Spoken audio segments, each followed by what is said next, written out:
is a joint meeting with the Acushnet Solar Board and the Board of Health. Today is Wednesday, October 1st, 2025. We are located at Council on Aging, 59.5 South Main Street, Town of Acushnet. I, as chairman of the Solar Board, will declare it 5:50. Is there a motion to call the joint meeting to order? So moved. Second. All those in favor? Aye. Mr. Chairman? I'd like to entertain a motion to open the Board of Health meeting. Motion. I'll second. All in favor? Aye. Aye. We are now open.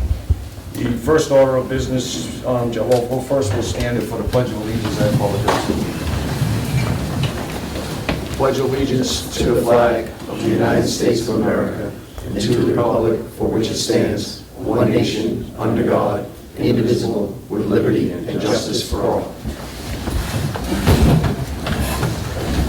The first order of business under the open meeting, before we open up the public hearing, is I just want to make an announcement that the Soil Board voted what we refer to as a host community agreement on August 26, 2025. We did that in executive session, so I'm just making that public announcement because it's required under the law. Mr. Chairman from the Board of Health, would you like to make a statement? Yes, thank you, Mr. Chairman. On August 27th, the Board of Health held an executive session and voted to resolve the board's suit against P.J. Keating regarding odor from his plant on South Main Street.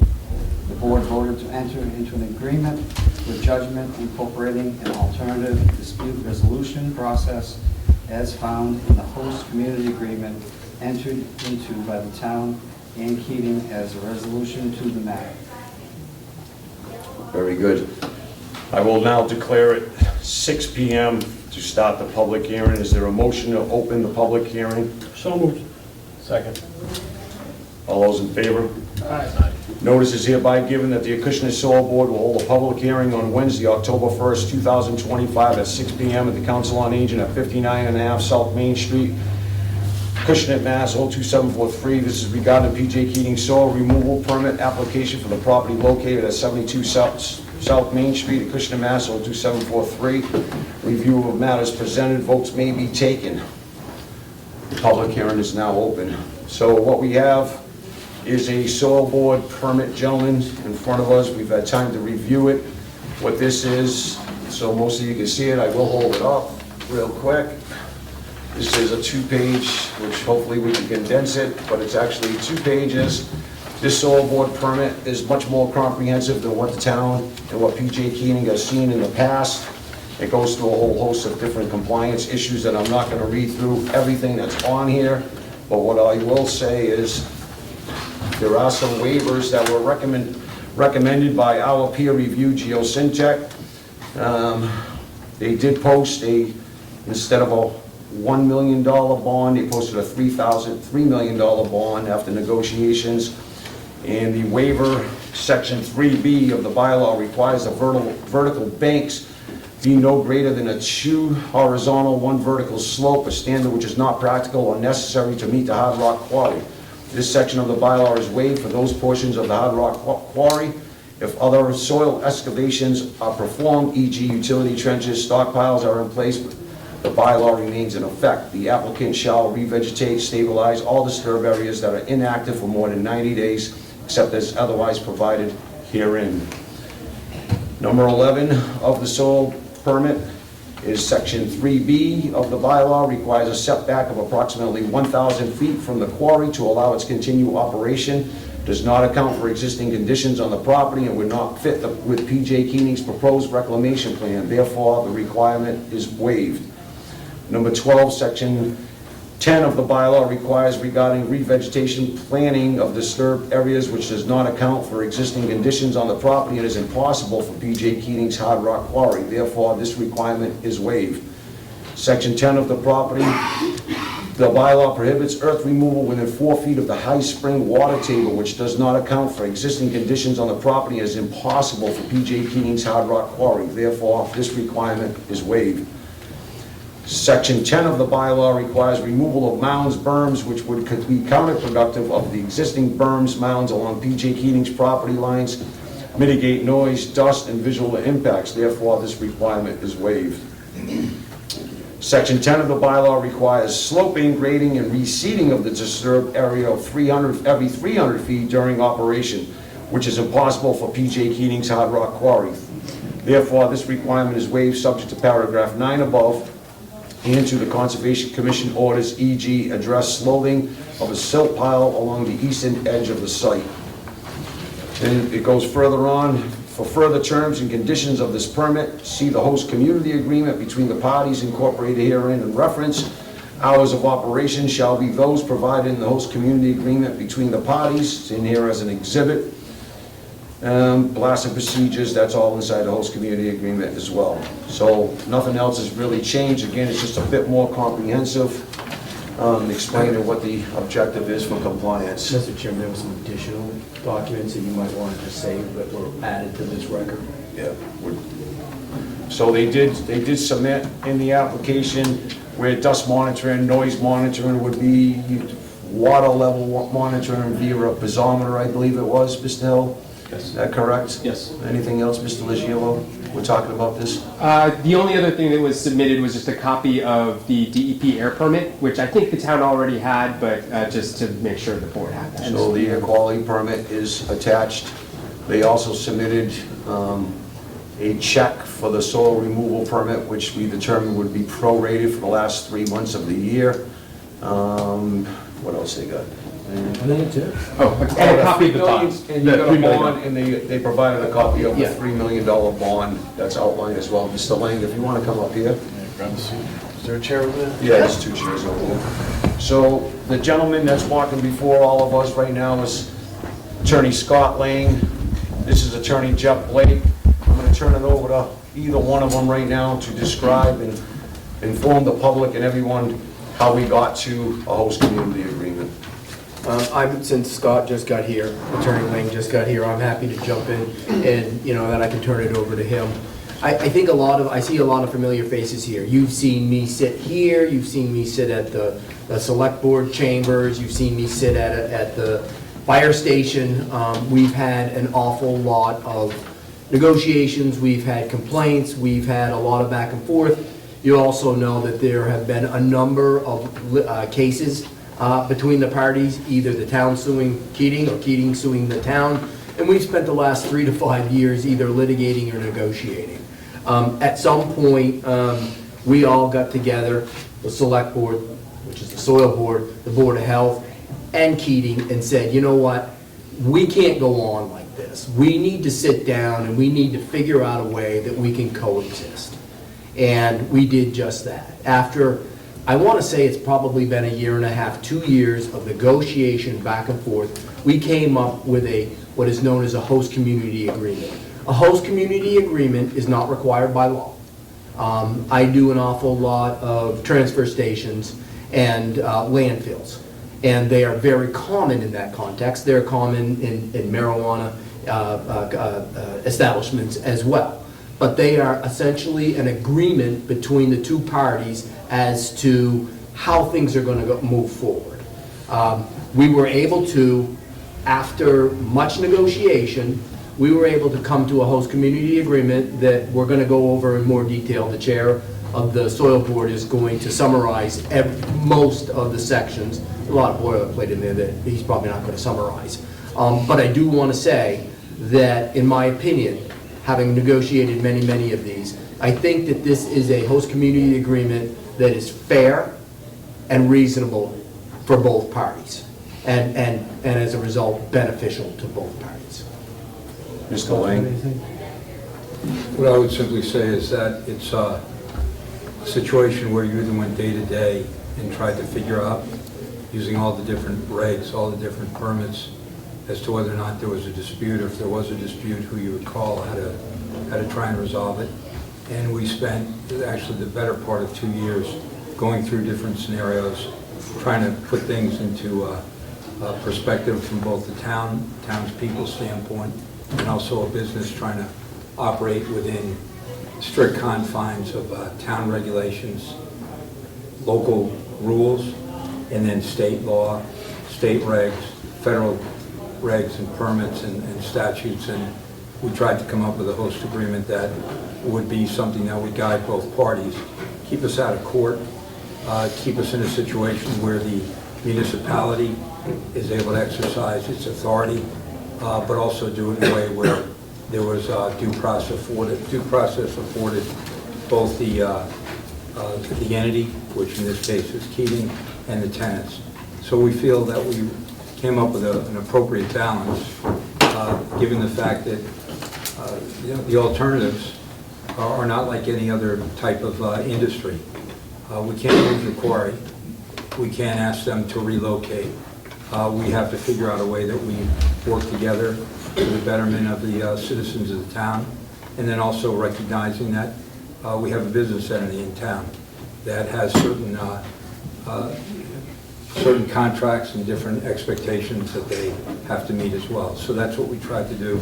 And as Attorney Blake, or as Jeff said, I think we've done that. I think it's a very fair agreement. It makes a lot of sense, I think, versus the way things were going up until now.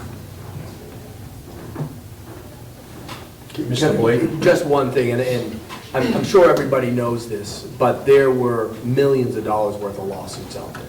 As a result of our issuing this and this host community agreement, I can happily say that probably by the end of the week, there will likely be $0 worth of lawsuits out there.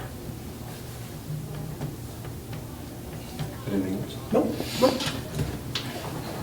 So I believe you heard different time frames, a year, 2.5 years. We sat in this room probably 2.5 or better years ago. And as chairman of the soil board and with my colleagues that are sitting alongside of me, we told you in the end we will have a playbook for the town of Acushnet to operate by and the corporation PJ Keating to operate by and abide by. That's what I believe this host community agreement's done. The board had their full faith and confidence in myself and my two attorneys, Mr. Scott Lang, Mr. Jeff Blake. They set me off to go and negotiate this agreement and come back with something that we could live with. I spent a lot of time with the attorneys negotiating this. The attorneys spent a lot of time negotiating back and forth with PJ Keating's counsel. When they needed me, they called me. So basically what we have here is what we call the host community agreement. What I call it is the playbook now for the town of Acushnet and PJ Keating to abide by moving forward. What this basically does is just a breakdown of how we're going to move forward without simply saying cease and desist, you're out of business, stop functioning, do this. It's not fair for the corporation, it's not fair for the town, most importantly, it's not fair for the taxpayers of Acushnet to be footing hundreds of thousands of dollars worth of legal bills because somebody wants to get them. And that's basically what it comes down to. We had some significant problems there, I'm not going to deny that. But what we've been through as a community and what we've been through as town officials, this should put an end to all of that for all of us and all of the taxpayers funding hundreds of thousands of dollars in legal bills. So what I've tried to do, to the best of my knowledge, and this will become a public document after we're done tonight, we will post it so everybody can read through it thoroughly, but what I've tried to do is just break this down into a much compact, more things. So I'm just going to read a couple of the whereases, because the first couple of pages is whereases where they describe everything. Two of them I have little stars in here. It says, whereas the parties have agreed to resolve the pending lawsuits described in Article 14 below, and all claims brought thereunder or could have been brought thereunder on the terms and conditions set forth herein. The next whereas says the parties' mutual and express intent, purpose, and objective is enter into this agreement to resolve all the parties' pending disputes and to have this agreement govern all operations at the real property located at 72 South Main Street, Acushnet, Bristol County, Mass. And the other whereas on page 3 says, whereas the terms and provisions of this agreement have been negotiated at arm's length and have been agreed to the parties in good faith. Now therefore, in consideration of mutual promises and covenants set forth herein and other good and valuable consideration, the receipt and sufficiency of which I hereby acknowledge, the parties agree to as follows. I'm not going to bore everybody with the next several pages. It's basically all definitions. You can go through it at your leisure once we post this online. But that's basically pages 1 through 7 are mostly whereases and definitions. On page 8, we get to section 2, the terms of the agreement. Basically, the terms of the agreement, what we've done and the lawyers have done on behalf of the town is they've negotiated this terms of agreement. It's broken down into 3 10-year terms, automatic renewal every 10 years unless they are not in compliance with the HCA or the soil removal permit, but they have 90 days to cure through Article 11, known as dispute resolution procedures. Section 2, known as Article 3, operational requirements. This agreement governs all operations of the property to meet in conformity with all applicable state and/or federal regulations and/or state or federal permits and all town rules, regulations, or bylaws that pertain to the operations. Number 4 in that, again, I'm skipping through, I'm just trying to summarize to give everybody a basic idea of what this document does. Hours of various operations on the property shall be conducted in accordance with Exhibit 3 attached. We did make an exhibit that we have attached to this document and have them in file with the courts. It talks about blasting. Number 7, PJ Keating shall file an annual report with the Board of Selectmen on or before October 1st each year. The annual report shall provide for a period of September 1st of the prior year through August 31st of the current year, the reporting period. The annual report shall contain the details of summaries and monitoring, analysis, recommendations, and expected changes for the following season, including an overview of PJ Keating's operation the reporting period, B, a topographic plan of the property prepared with LiDAR-equipped drone for the end of the year evaluation, elevations at various points in the quarry, C, a calculation of the amount of earth removed in the prior year, a proposed plan, D, a proposed plan for the upcoming 12-month period projecting the area of the property reasonably anticipated by PJ Keating to be subject to blasting, drilling, and excavation. E is a description of any unresolved complaints made by residents during the previous year and PJ Keating's response and/or suggested responses. Summaries of all results from monitoring air, noise, groundwater levels during the reporting period. And G, any proposed changes to PJ Keating's operations from the prior year. Section 4 gets into blasting. I won't bore you with all that. Basically, it's all the same thing that you know, but number 2, I just briefly again to summarize, staging for blasting is Tuesday, Wednesday, and Thursday, beginning at 5 a.m. There will be no blasting on Saturday, Sunday, or holidays. Number 3, blasting shall occur on regular business days of Tuesday, Wednesday, and Thursday between the hours of 11 a.m. and 2 p.m. and when weather conditions permit. PJ Keating will endeavor to conclude blasting by 1:30 p.m. whenever possible. However, blasting may be permitted from 11 a.m. to 2 p.m. Monday through Friday, such exception based on public safety issues approved by the fire chief. The number of blasts per week shall be limited to 2 unless the fire chief or his designee grants written waiver based upon public safety issues. A copy of such waiver shall be sent to the Board of Selectmen upon issuance.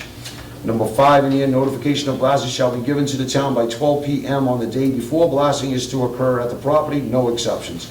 By electronic mail from PJ Keating or his blasting contractor to the Acushnet fire chief or his or her designee and the town of Acushnet town administrator. If blasting does not move forward, PJ Keating or PJK and or Keating shall, basically the same thing, shall notify the town, the fire chief or his designee, the list of town residents on the call list. It shall be the responsibility of PJ Keating and or Tilcon to ensure that any residents on the call list, which shall be developed by the town and given to PJ Keating, are given advance notice that blasting is to occur or is not moving forward as scheduled. Notwithstanding any other terms regarding hours of operation, PJ Keating employees and personnel from M&D or another qualified company licensed and authorized to perform blasting for PJ Keating's quarry operations may enter the property beginning at 5 a.m. between Monday and Friday, excluding state or federal holidays, to prepare for blasting that day. Section 5, expansion of operations. Operator and owner agree that if they intend to seek, separate from current permits or approvals from local, state, federal authorities, a new permit or approval to allow for an expansion of the operator's facility or use therein beyond the size and scope of the operator's facility as of the date of this agreement, that they will notify the Office of the Town Administrator, Board of Selectmen, and Soil Conservation Board in the town in writing at least 45 days prior to filling any such application with governmental or regulatory authority. The parties agree to discuss any potential concerns with any proposed expansion and to consider whether this agreement will be amended to include such proposal. The provision shall not be interpreted to limit the operator and owner's ability to seek local, state, and federal permits approved to allow for an expansion of the size and scope of the operator's facility except as agreed to this agreement. Section 6 is basically truck bed coverage rules. Truck bed coverage rules, all trucks exiting or entering the property with a load shall be covered. If anyone sees a truck loaded and uncovered, please call PJ Keating and immediately describe the truck, color or name on it, or plate number, and ask if that vehicle left Keating's facility. This is my language, it's not actually in the host community, I'm breaking this down for all you people, just because I know what some of you mentioned. Keep in mind that all trucks on the town roadways are not going to or from Keating property. So just because you see a truck without a cover on it doesn't mean that it came from PJ Keating's facility. PJ Keating has received complaints. I've seen trucks leaving PJ Keating's facility. In the last several months, I've gone back to PJ Keating, asked for video footage, and that truck did not leave PJ Keating. So some of us are just gonna think automatically, you see a big dump truck or whatever it may be that has a load in it and it's not covered, it doesn't mean it came from PJ Keating, so let's not yell and scream. We're there to just ask a question, and if you don't feel happy with the response, you can then call the town of Acushnet. We'll put in an inquiry to look into that vehicle via video footage and confirm the vehicle did not come from PJ Keating. But I just don't want PJ Keating being harassed because there's a lot of trucks that go through this town and spill stone on the other end of town, and it's PJ Keating's fault. I've done it many times. I've called the company. I've worked with Rob Robinson standing right here. I've called him on numerous times, and I've said, is this truck left? And he's absolutely not. It wasn't from here, and it's come from across the street. So a lot of times PJ Keating is being blamed for things, and it's not necessarily their fault. Permitting requirements. Section 7, PJ Keating and/or Tilcon, or if sold or transferred, owner operator of the property located at 72 South Main Street agree to obtain a soil removal permit for all operations at the property, including but not limited to the ready mix plant, hot mix asphalt plant, and the quarry will obtain all necessary permits and approval from local, state, and federal government entities and agencies for any of the operations conducted at the properties. To expedite the permitting of soil removal from the property, the town agrees that if the operator and owner propose no expansion of operations, the operator may submit with its application for a soil removal permit a signed affidavit stating such fact and indicating that as no outstanding violations on record if expansion proposals are presented, this will require following procedures indicated in the soil conservation general bylaws. Number 3 of that, again, if PJ Keating and/or Tilcon's permit under the soil bylaw has been suspended or revoked, but if the suspension of PJ Keating or Tilcon's permit is lifted or reversed, or if the revocation of PJ Keating or Tilcon's permit is reversed and the permit is reinstated or reissued, then the Soil Conservation Board and the Board of Selectmen shall grant the permit renewal filing within 7 days thereafter. If operations have been suspended by either the state or federal agencies or the town, the reason for the suspension must be addressed by the parties prior to the issuance of a new permit. Section 8, host community compensation. Upon the execution of this agreement, the town shall establish the Town of Acushnet infrastructure account pursuant to Mass General Law, Chapter 44, subsection 53A, for the purpose of paying for infrastructure improvements to address the impact of operations on the town.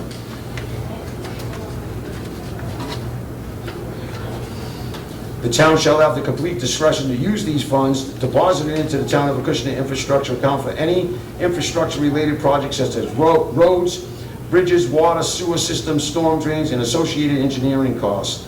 However, at no time shall the town commit more than 30% of the annual payments towards capital bonding payments, which shall obligate the town for over 10 years.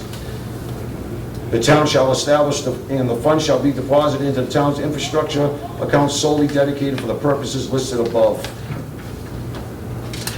So I'm going to give you a quick breakdown on how host community compensation works according to what I just read, and I left some of it out. It's broken down to two biannual payments, what we refer to as a summer biannual payment. It runs January 1st to June 30th, called the July calculation. The winter biannual payment, July 1st to December 31st, known as the January payment. The town will be receiving 50 cents a ton. For the purpose of clarification, as an example only, if PJ Keating sold 300,000 tons of material, the town would receive $150,000 in a biannual payment. That's 300,000 tons in the biannual period, which would equal 150. So it could equal $300,000 for the full fiscal year or more, depending on how much tonnage they sell. Enforcement actions. This article shall not pertain to cease and desist order specified in Article 10.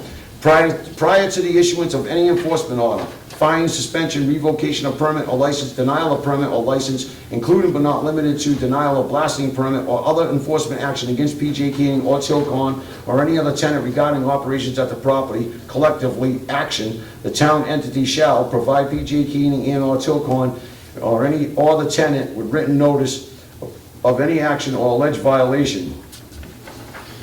Within 48 hours of receipt of the written notice of any action and or alleged violation from any of the town entities, PJ Keating or Tilcon or the tenant shall submit a written response. The response to the town that sets forth the following: any actions taken by PJ Keating and or Tilcon and or the tenant to investigate and or address issues underlining any action or alleged violations. B, the findings of PJ Keating and or Tilcon and or the tenant's investigation into any other action or alleged violation. C, any actions taken to address, resolve, or mitigate any action and or alleged violation, or whether those actions have been effective. And D, any plan to address, resolve, and or mitigate any action and or alleged violation that will take longer than 7 days, including an explanation of why it will take longer and an estimate of how much time will be needed to implement said changes.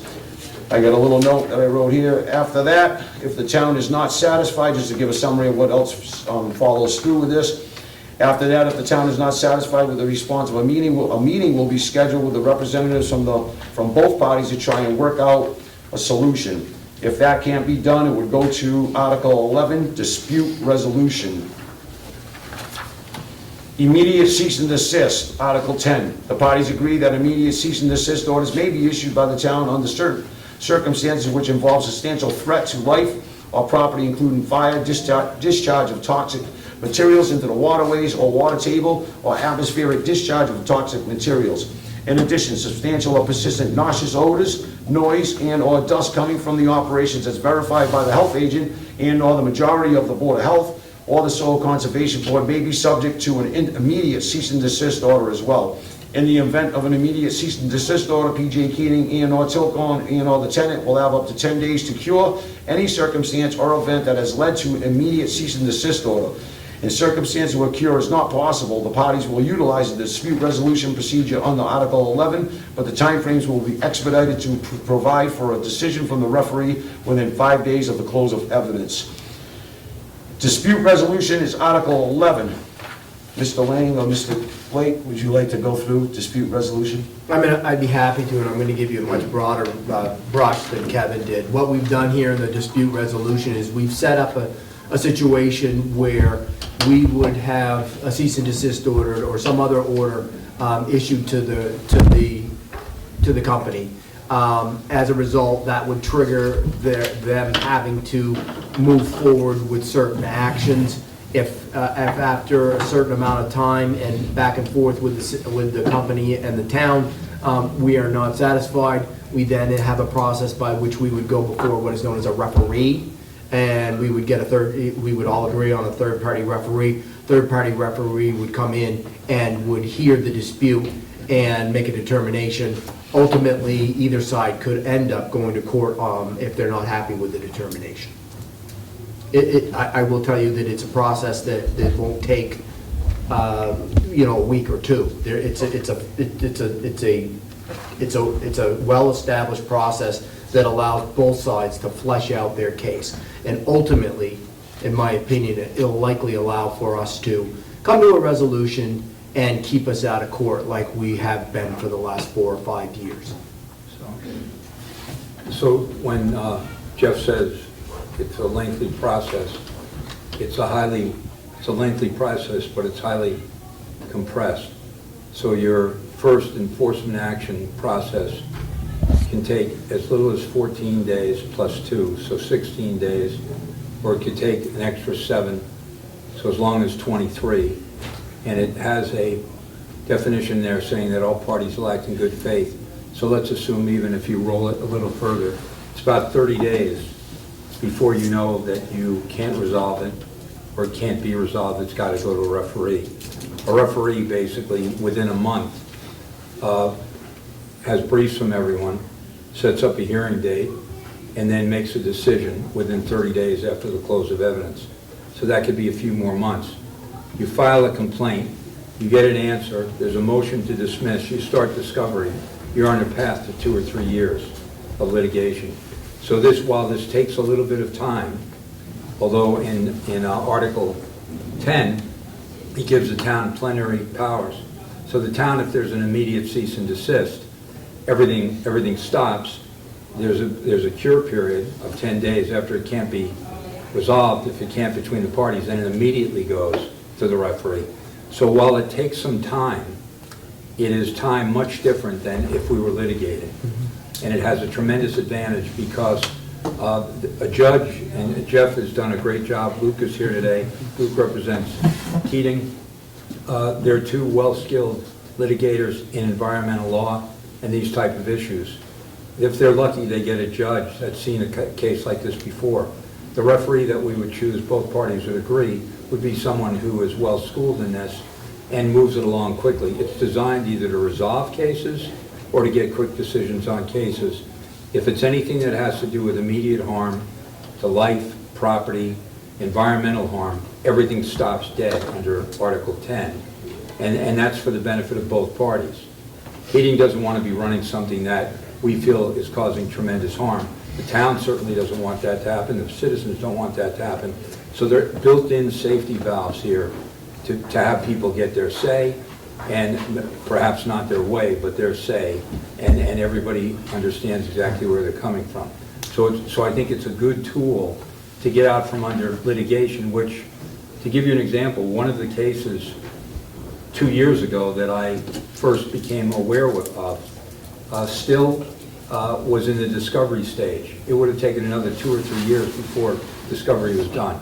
So this is a way to rapidly resolve issues. And then the last thing I'll say to you is Kevin's not done, there's more. Yeah. There's more to the HCA. So Kevin, back to you, right? So now that we're through that dispute resolution, before we get to the next big news that I think a lot of the residents want to hear, what we've also identified through enforcement actions, cease and desist, immediate cease and desist, and dispute resolution. If there's a problem with dust that's coming from the quarry, the whole facility is not shut down. Just the quarry would be shut down. If there's an issue coming from odor from the asphalt plant, the whole facility doesn't shut down, just the asphalt gets shut down until we can cure that issue. If there's a problem with L&S concrete, L&S concrete gets shut down, the asphalt plant and the quarry doesn't get shut down. In the past, the facility got shut down, and that's not fair to anybody that's working there, right? You have a lot of employees, a lot of them are here from the town of Acushnet, and the next thing you know, the place gets shut down, and the company's losing employees, and now they gotta go figure out how they're gonna bring back employees. So there is sympathy, at least from my side, for the employees, but there's also sympathy when we were negotiating this. It was kind of a double-edged sword. You're negotiating on behalf of your constituents first and foremost, but you're also looking at it from a business perspective and saying, how do we make this fair to both sides, which is the corporation and the employees, which some of those employees are our constituents. So it was a hell of a balancing act trying to negotiate what we thought would be fair, and also when PJ Keating was negotiating back what they thought fair, and that's where I give a lot of credit to the lawyers.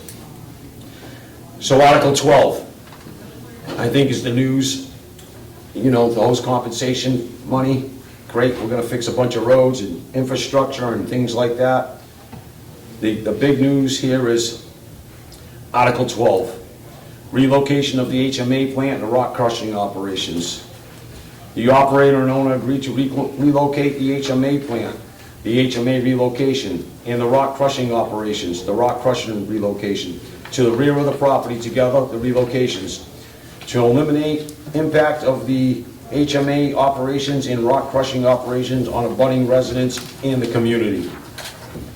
PJ Keating will relocate the HMA plant to the location indicated on Exhibit 6 attached here too, pursuant to the timetable and conditions set forth below, and contingent on all the following. A, on or before September 30th, 2025, a feasibility study commissioned by PJ Keating, approved by the town. The feasibility study confirms that physical conditions allow for the relocations of the HMA operations and the rock crushing operations to be accomplished. However, additional studies are required to further study the soils and the access to the utilities.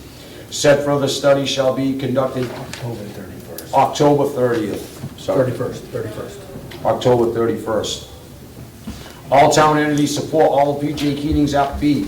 All town entities support all of PJ applications for permits and or authorizations related to either or both of the relocations and or to operating the HMA plant after the HMA plant relocation and or to operating the rock crushing operations after the rock crushing relocation, including but not limited to all state air permits, all building permits, all authorizations from the town's fire chief, and all authorizations from the state fire marshal, collectively the permits. C, all of PJ Keating's application for permits and or all the terms set forth in those applications are approved and have been fully and finally affirmed through the exhaustion of any and all appeals, and the time for filing and appeals has expired.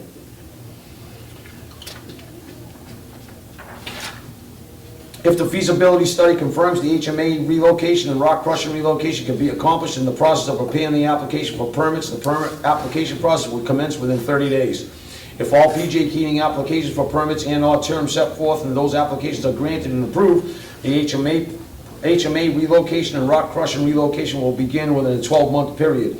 The actual relocation of the HMA plant and rock crushing operation will be done during the next seasonal shutdown period, November 26 to April 2027.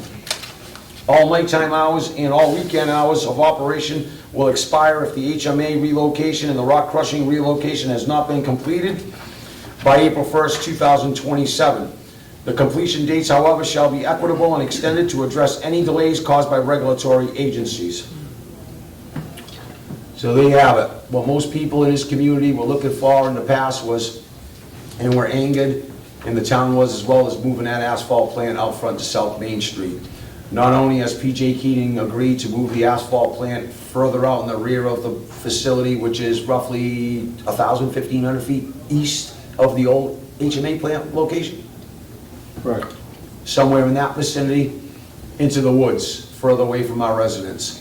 So I've heard from a lot of people that the odor wasn't that bad when it was out back. It's really horrible now. So now that asphalt plant should be relocated if all soil conditions permit. It'll be relocated somewhere between 1,000 and 1,500 feet further into the woods. So, good for us. And also the rock crushing facility will also be done with a portable crusher out back as well. Is that correct, Mr. Hill? Correct. So that's in a nutshell. And Mr. Lang, if you want to talk about Article 13, if you think that's something that we should discuss, we can. Just Happy to do it now. I'll give Jeff 14. I'll just say that the town is going to commence a Route 240 study, because we also understand that there is an issue regarding trucks being on town roads, state roads within the town, Fairhaven, New Bedford, Rochester, Freetown. We'd like to see Dartmouth. We'd like to see if we can reroute the truck traffic, especially if there is and it looks like there are going to be projects that hopefully Keating will be involved with regarding the Cape. And if we can find an easy way on and off I-95, it would be a lot better for the residents. So we're going to see if we can't get that moving. I know many of you remember when originally 240 was built, they had thought about punching it through to the north, and if you go by, you see it stop. There's still a footprint there that we may be able to utilize. But that is going to take some planning. It's going to have to be looked at closely. We've done a map study. We've also done a drone flyover by Keating that was shared to us. It looks like that's a real possibility if you're going to move to the back, then have the truck traffic going towards the back. And then the next piece of this that's extremely important, Jeff worked on with the attorneys for Keating, and I think he's touched on it pretty much, just flesh that out a little bit. Sure, I'm happy to. As everybody knows, part of the reason this has all been brought to a head because there were numerous lawsuits. I think if you follow this at all, I've spent a lot of time either defending the town or prosecuting for the town against PJ Keating. We had, as I said earlier, millions of dollars worth of suits against us. We had suits in court trying to go after Keating for some regulatory issues. They had appealed some soil board issues that we had. And as Scott pointed out, well, as you can see, it's been like 4 years later and we still had no resolution. As a result of the agreements that we've made here tonight and outlined for you tonight, again, I'm extraordinarily pleased to say that 2 of those suits have been resolved through an agreement for judgment, which would incorporate the alternative dispute resolution portions of the host community agreement. That would be the soil board, Keating v. Soil Board, which was an appeal of a cease and desist order, and Board of Health v. Keating, which was our order going after them for odor. I think you probably remember we had a preliminary injunction granted for us, then the court found that we didn't have the order was null and void. We appealed it and we won, but there was still a residual case down below. That was resolved. There were some civil rights cases and a regulatory takings case, that both of which will be dismissed. So as a result of this, not only is the town and Keating, as Kevin said, now have a playbook with financial compensation to the town for possible, wear and tear on its road. But we also now are starting with a clean slate with all of our lawsuits. Mr. Legier, do you have anything to speak on? Thank you, Mr. Gaspar. No, I think that was really well summarized. I have nothing to add. Thank you. Thank you, Mr. Legier. So, again, I think the Soil Board did its job with support from the Board of Health and Town Council. We did everything we could to end litigation, save the taxpayers hundreds of thousands of dollars, bring in revenue for the town of Acushnet, so badly needed infrastructure repairs. There's one other part that I would like to talk about and put it on air for everybody that's watching at home, is Article 15, miscellaneous provision pertaining to the host community compensation, and it's number 1, the modification clause. This agreement may be modified only by writing signed consent of the parties. No modification can pertain to Article 8, host community compensation, which will not be subject to modifications for the entire terms of the host community agreement. I was a stickler on that for the town of Acushnet residents for a simple reason is, you might have seen me on TV plenty of times before talking about excise tax and what the Commonwealth and what government has done to us with that tax. When it originally came out, it was for using roads and improvements of roads and bridges. Now it says for any lawful purposes. The town of Acushnet is using $1.5 million of excise tax to balance the general government fund budget. We only use $100,000 for what I put in with the Board of Selectmen a couple of years back into the DPW's budget of $100,000, and we labeled it road paving. It's a shame that government's done that to all of us people in the Commonwealth of Mass, and I made sure that when this was being done, that host compensation could never be taken away from the residents of this community, and it will only be used for infrastructure money only that's so desperately needed in this town. It might not be pretty what you see, what you don't see underneath of the roads, but it's survival. It's called your water mains, sewer drains, storm drains, and the pavement you're driving on. We haven't done a good enough job. This will provide us a little extra money along with our Chapter 90 money to boost us along and get the community moving forward and try to beautify some of our areas of town that's so desperately needed. So on behalf of the Soil Board, as chairman of the Soil Board, I'd like to thank my colleague, David Wona, for his unconditional support, Selectman Soil Board members, Selectman Robert Hinckley for his unconditional support. I've gone back to the board a couple of times in executive session with the lawyers. It wasn't an easy going back to, and there was times where I wanted to give up on negotiating this host community agreement. But with their hard work and their words of wisdom, I kept pushing forward with the attorneys to make this happen for the town. I'm glad that I never gave up. I'm glad that I've had my board's support for the last 2.5 years to continue the fight to bring this host community agreement to the town of Acushnet. Without their support, honestly, I probably wouldn't have achieved this goal for the town of Acushnet with my members of my solar board. So to you, Selectman Lona, thank you very much. To you, Selectman Hinckley, thank you very much. And I would also like to thank the Board of Health agent, Joe Correa, and 2 members of the Board of Health, Mr. Tommy Ford and Mr. Dave Davinian, for their unconditional support throughout the last 2.5 years.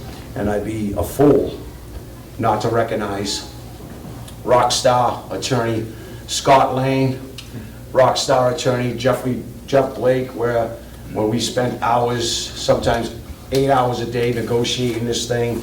And I've gone really pissed off and aggravated, and they've taken me outside and cooled me off and said, let's go back in and let's start renegotiating again. If it wasn't for them too and the negotiations, I don't know what would happen. But I can also say this. The first few meetings sucked, okay? I didn't get to know some of these faces that I was negotiating with right out of the gate. But after I got to know these faces and I've heard this side of the story and I watched some of these workers look at me the way I was looked at when I would step foot on that premise to go inside and negotiate with my attorneys, I knew right away something had to be done. And that's what we did. We negotiated, and I know a lot of you folks that work at PJ Keating is when the hell is this gonna be finalized to get me back to work. I'm happy to say you're back to work. So congratulations to all the employees of PJ Keating. And I say this, congratulations to the taxpayers of Acushnet. Mr. Hinckley, Mr. Lona, anything you want to say? Yeah, Kevin, I mean, we've come a long way, right? And I think you highlighted a few things, but there were really 3 watershed moments for me to give me a comfort level to engage in this process in a meaningful way. Is one, this board suggested that we disband the previous soil board. And it was spread out, and we said, if we're gonna be asked to cook the dinner, we're gonna be able to shop for the groceries, and we had the Board of Selectmen own this issue, right? Once we did that, we were fortunate that Mr. Gasper was willing to step up, because the way we were gonna do this was whoever the chair of the Board of Selectmen would be, the person who would be the incoming chair would serve as the chair of the soil board. But the board felt confidence in Mr. Gasper because of his institutional knowledge to stay with that and stay the course. And so for that, I think was really important. We talked about hiring Scott Lang and the work that Jeff did, but for those of you who don't know Scott Lang, he's the mayor of New Bedford, one of the toughest negotiators out there, and it kind of felt like with his stamp of approval, it gave us a comfort level to go forward. But most importantly, I think really was Derek Hill. And Derek, we met for the first time, it was 3 years ago. I was the chairman of the board. We brought you in. You were a little skeptical of what that was all about, but we said, look, you'll be treated as you treat us. And I think we've come a long way. I mean, under your leadership and your approach with the town, I think has been, again, giving me a comfort level. I'll just tell you, it's come a long way from when my 10-year-old son was served papers on my behalf of the lawsuit. And I don't know if you remember that. You probably heard about it. It wasn't done on your watch, but it was done with your predecessor. So for that, thank you for what you've done to take the temperature down. Greatly appreciated. So with that, Kevin, again, thank you for your work on this. It was really a master class in trying to get this thing done. And, you know, time will tell. We hope that we can coexist, but our mission of protecting the residents will not go away just because we have a piece of paper here. So with that said, thank you very much for all of you guys. Thank you. Mr. Chairman, if I may. Mr. Hinckley? Even before I was on the board, the most common thing I heard was we just want them to be good neighbors over and over again. This document forces everybody to be a good neighbor, and it puts accountability in not only PJ Keating's hand, but our hands. Anybody that sits at this table here, whether it's Board of Health, Soil Board, or Select Board, has a responsibility to follow through with an active agreement, a live document that's in place for the next 30 years. And to be able to do that knowing that some friendly relationships have developed now with PJ Keating, and knowing that we went from butting heads to laughing and working together is a huge, huge accomplishment. And to double down on what Dave said about putting our faith in Mr. Gasper, when it came time to switch the chair and the soil board, both myself and Selectman Warner said absolutely not. You stuck with it, Mr. Gasper. You had the momentum, and he had his foot on the gas. And like we did see some frustration, but we had full confidence that he could get in a room and get this done. And I'm very appreciative to that and to everybody else involved. Thank you, Mr. Hinckley. Mr. Davinian, Mr. Flan, you have anything, or Mr. Correa? Well, it's been a long process, and I'm truly happy that there was a fair agreement worked out. I thank everybody that were interested in getting it done. Thank you. Mr. Flan, anything? Good? All right. Anybody got any questions? Just one, is that HCA going to be available to the public to view at any Yep, point? we'll post it online. Sure will. It's now an official public document, so you can read through it thoroughly. Do what you want with it. We do have some exhibits, some hours of operation and things of the like, but it's basic hours. It's nothing extraordinary. It's no Sundays. They do have some Saturdays in there. They do have nights while they're out front. There's a section of out front hours. There's a section of out back hours. Obviously, we gave them more nights when they went out back. They got up to, I think it's 45 nights out front in the next year that when they move forward. And that was part of the agreement to get the asphalt plant moved out back, but it's only, again, 45, and then when they move out back, it goes up to 65. So I think we all remember the days where it was 24/7, whenever the hell you wanted. We didn't agree to that, that's for sure. So we'll figure it out when they get that, when they move there. We do have a section of hours when they go out back, Christian. When they move out back, we got to take a wait and see approach, right? We can't go crazy giving them, what they want and what they wanted, let's put it that way, because we don't know what's going to happen, right? We're hoping that when they get out back, things in the neighborhood, and it'll all calm down, and things will be a lot better for the neighborhood, especially the neighborhood off to the, I'm not disregarding the neighborhood off to the north, but a lot of the complaints came from the neighborhood over here off to the south, right? They did come from the north, but not as much as I dealt with the people in the south, right? And I went out there years ago, I was taking pictures of dust and all of that stuff, right? I seen it firsthand. I knew what the residents were going through.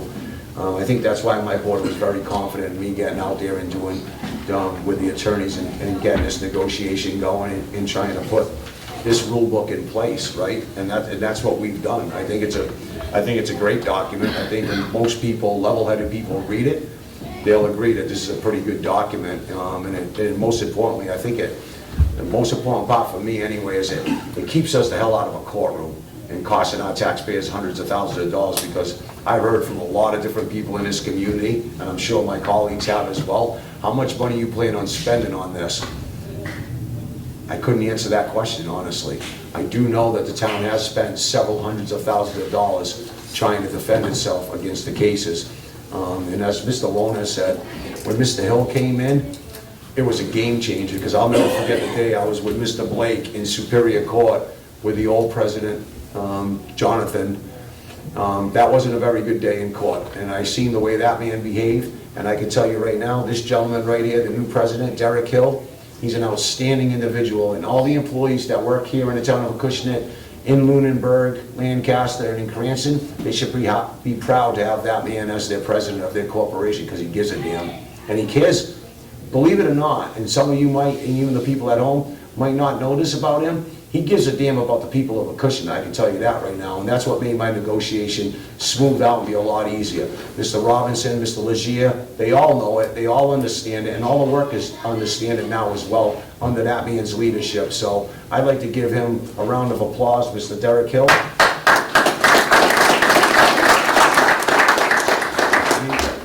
That man deserves it, because he never spoke an ill word about my people, and that mattered. And I say my people, I mean our people, but they're my people. I try like hell to represent the people of Acushnet, and that man never once said screw them, never once at all. Matter of fact, that man fed all three of us anytime we met at his facility. What do you guys want for lunch? Mr. Lane, he's a little bit of the pain in the butt when it comes to lunch, right? I mean, he sits for more than 2 hours. He asks Derek, what's for lunch? I mean, but Why do you think it took 2 years to negotiate? We could have got it done in 10 minutes. it is what it is. I hope the people of Acushnet are proud of what the soil board has been able to do alongside of Mr. Lang and Mr. Blake. I know I am. I'm sure my colleagues feel the same, and I hope, my only hope is that PJ Keating continues their forward-moving progress and tries to work in the best interest of this community as well as their corporation. And if they do that, we'll be in good shape. So, congratulations to everyone. I just want to say one thing, though. This wasn't lawyer-driven. This was driven by the leaders in Acushnet and the leaders in Keating. Lawyers just helped put the document together. But the people that got in a room, and the soil board, the Board of Health, and then Keating's team was the reason we got this deal done. It had nothing to do. Lawyers, we fight, we get along, we write things up. You know, we're as good as the clients we represent.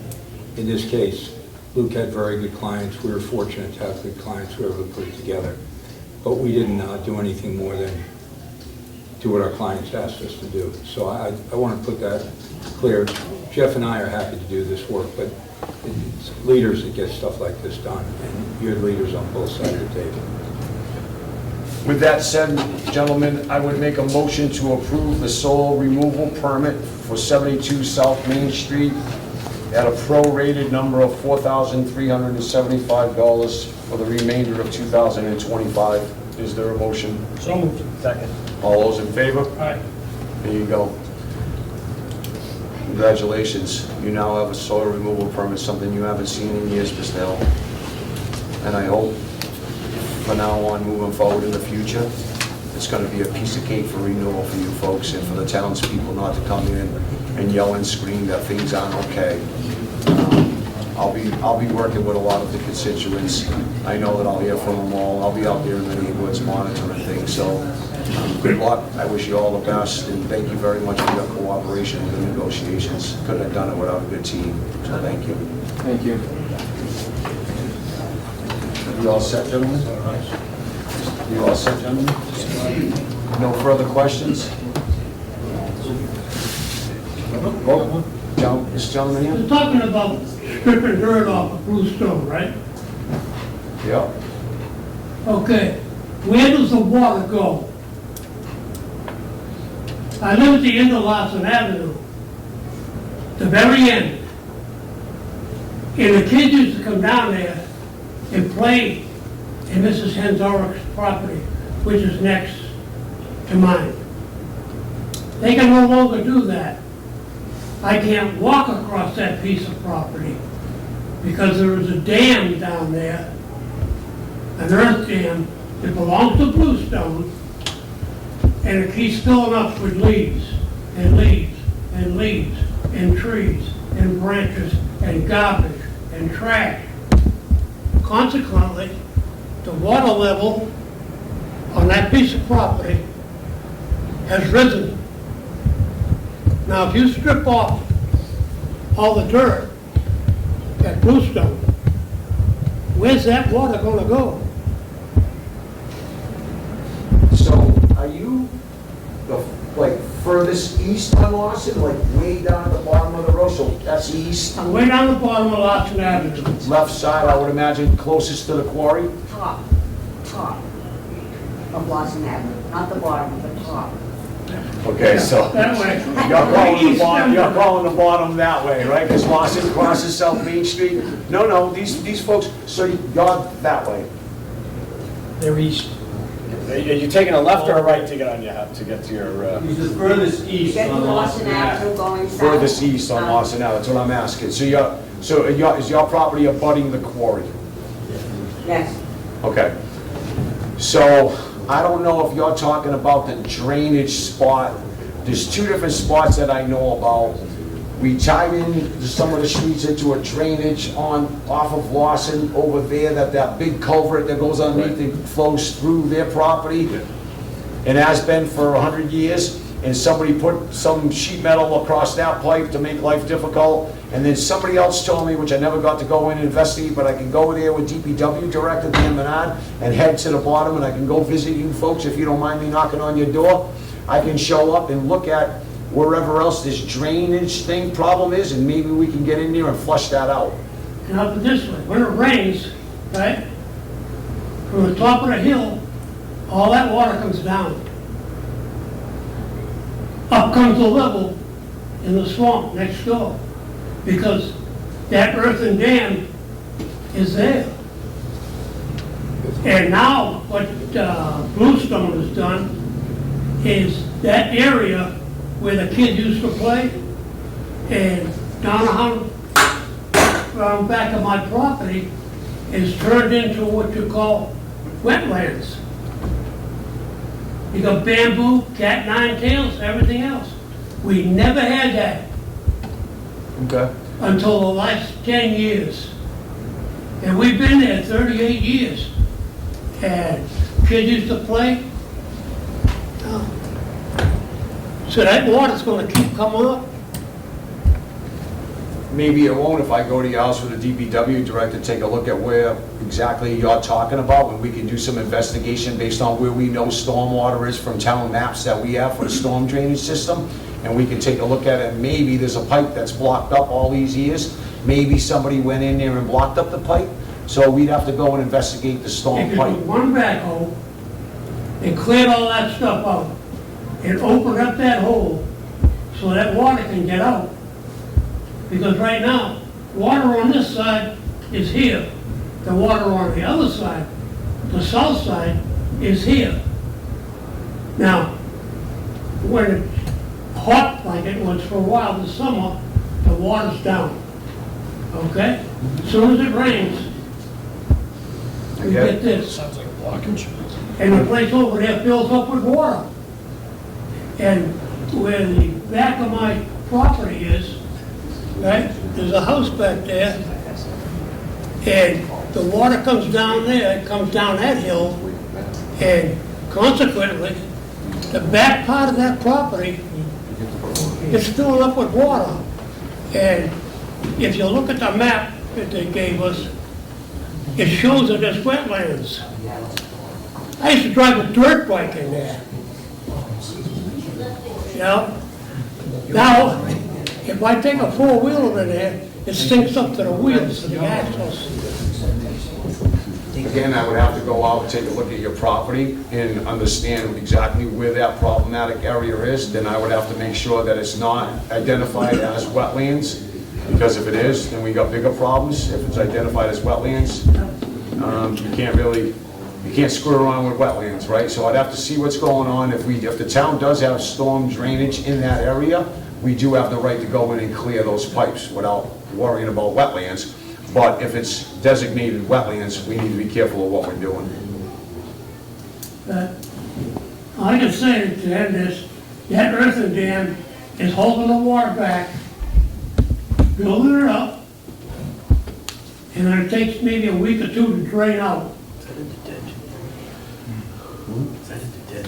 I don't know if it's, I have to go out there and take a look. I don't know if that's a storm water basin from years ago, and we just need to get in there and clean it out. We've done, the DPW's done, God, I don't know how many they've done. Let's just call it, for its and giggles, a half dozen of them in the last 3 years where they've gone in and cleaned out where subdivisions are, the detention basins, right? They go in, clear it all out, replant vegetation for stormwater basins. If that's one that's on record, then we can go in and clear that out and do the same thing, because it's overgrown and it's not letting water flow the way it's supposed to flow.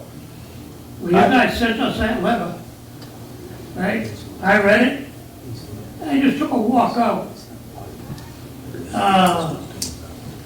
It was about 2 weeks ago. I wanted to back my truck down out of the way because I had company coming.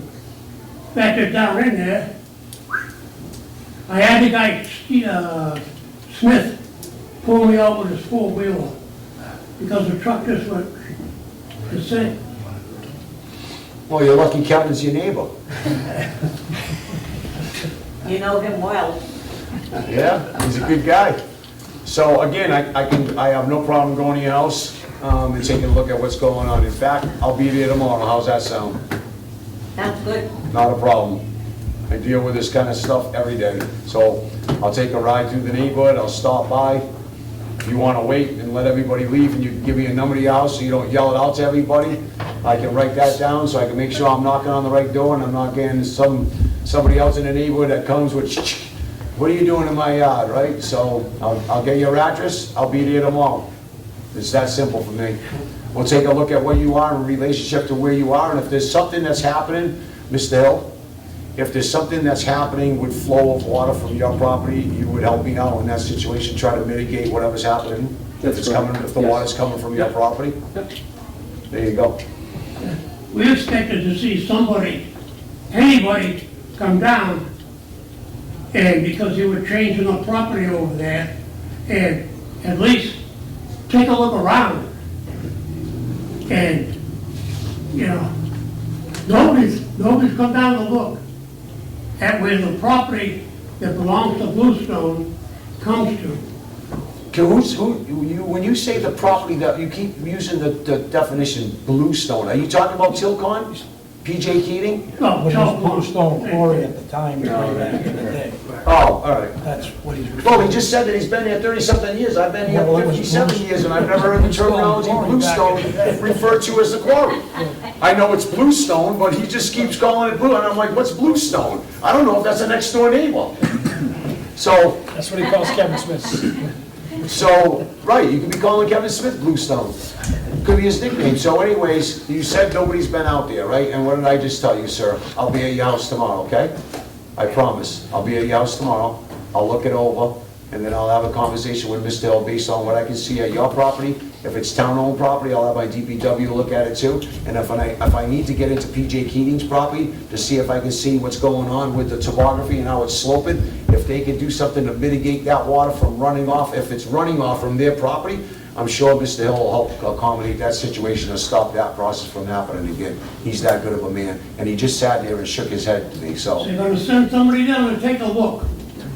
I'm coming to send him down. Bob's and I are gonna send him down. All right, you take. We're gonna look at it first. I just told you, I'm coming to your house tomorrow. Because that dam's been there. So I'm gonna tell you what time I'm gonna be there. I'm gonna be there at 11 o'clock, so have coffee on, okay? Sure. Okay. Anything else? Nothing else? Top of the fourth, 2-2. Top of the fourth, 2-2, if anybody cares. So anyways, is there a motion to adjourn the joint meeting? No, motion to adjourn the public hearing. So moved. Second. All those in favor? Aye. Is there a motion to adjourn the joint meeting with the Board of Health? So moved. Second. All those in favor? Aye. Is there a motion to adjourn the Board of Health meeting? Motion. Second motion, all in favor? Aye. Motion.